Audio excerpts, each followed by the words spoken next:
ഇപ്പൊ റവന്യൂ മന്ത്രി മാധ്യമങ്ങളോട് പറഞ്ഞത് രാത്രിയിൽ ഇവിടെ തെരച്ചിൽ പറ്റില്ല, സന്ധ്യ മയങ്ങൽ അവസാനിപ്പിക്കണം, കാരണം സാഹചര്യം അത്ര മോശമാണെന്നാണ്. അങ്ങനെ തന്നെയാണോ താങ്കളുടെ അഭിപ്രായം?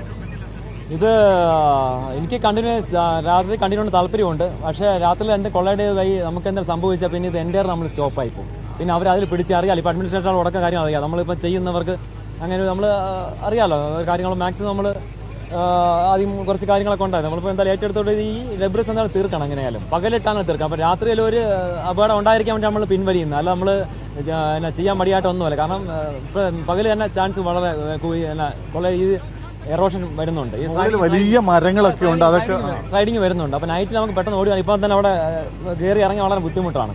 ഈ മണ്ണ് ഇങ്ങനെ ചെളിതായി ഇപ്പൊ നമ്മൾ ഇത് താഴെ ചവിട്ടുമ്പോ തന്നെ ഉള്ള അവസ്ഥ കണ്ടില്ലേ, അത് ഭയങ്കരമായ ചെളിയാണ്. അരക്കെട്ട് മണ്ണിലേക്ക് കയറുമ്പോഴത്തെ അവസ്ഥ എന്താ?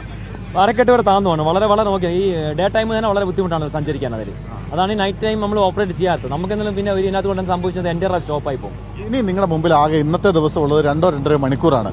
അതിനുള്ളിൽ എന്തെങ്കിലും കണ്ടെത്താൻ കഴിയുമെന്ന് പ്രതീക്ഷിക്കുന്നു. മാക്സിമം നമ്മൾ ഇത്രയും ഊണും ഉറക്കവും ഇല്ലാതെ ഈ മഴ നനഞ്ഞുകൊണ്ട് ഇപ്പോഴാണ് കുട കിട്ടി. ഇപ്പോൾ ഒരു RTO ഒരു ദിവസം തന്നാണ്, ഇത്ര നനഞ്ഞ് നിൽക്കുന്ന കണ്ടിട്ട് പുള്ളി തന്നാണ്. കുറച്ച് നേരം കുട പിടിച്ച് നിൽക്കാൻ നിൽക്കുന്നത് ഞാൻ NDRF 2 പേരും ഞങ്ങൾ 2 പേരും രണ്ടും മലയാളികളായ 2 പേരും നനഞ്ഞുകൊണ്ട് തന്നെയാണ് നിൽക്കുന്നത്. ഇതിന്റെ കൂടുതൽ എത്ര പേരുണ്ട്?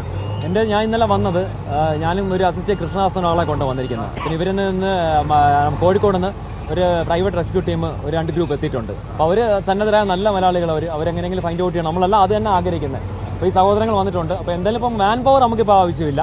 ഫസ്റ്റ് ഈ ട്രേസ് ഔട്ട് ചെയ്യാന്നുള്ളതാണ്. ഈ സാധനം ഈ ഹെവി കാരണം കിടക്കുന്ന JCB ഇറ്റാച്ചിക്ക് പോലും പിടിക്കാൻ പറ്റാത്ത ഇതാണ് കിടക്കുന്നത്.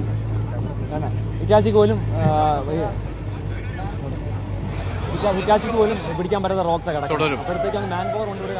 ഇനി 3 പേരെ കണ്ടുകിട്ടാനുണ്ട്, അർജുൻ ഉൾപ്പെടെ. ആ 3 പേർക്ക് ഈ റെസ്ക്യൂ ഓപ്പറേഷൻ തുടരും, രക്ഷാദൌത്യം തുടരും, കാണുന്നവരെ തുടരും എന്നാണ് ഇപ്പം. അതുകൊണ്ട് അദ്ദേഹം ഡിസ്ട്രിക്ട് ഓഫീസേഴ്സിന്റെ മീറ്റിംഗ് ആണ് വിളിച്ചിരിക്കാൻ കാർവാറിൽ.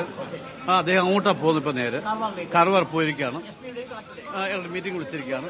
അവർ കൊടുക്കാൻ നിർദ്ദേശം ഇതാണ്: 3 പേരും കണ്ടെത്തുന്നവരെ ഈ രക്ഷാദൌത്യം തുടരണം എന്നുള്ളതാണ്.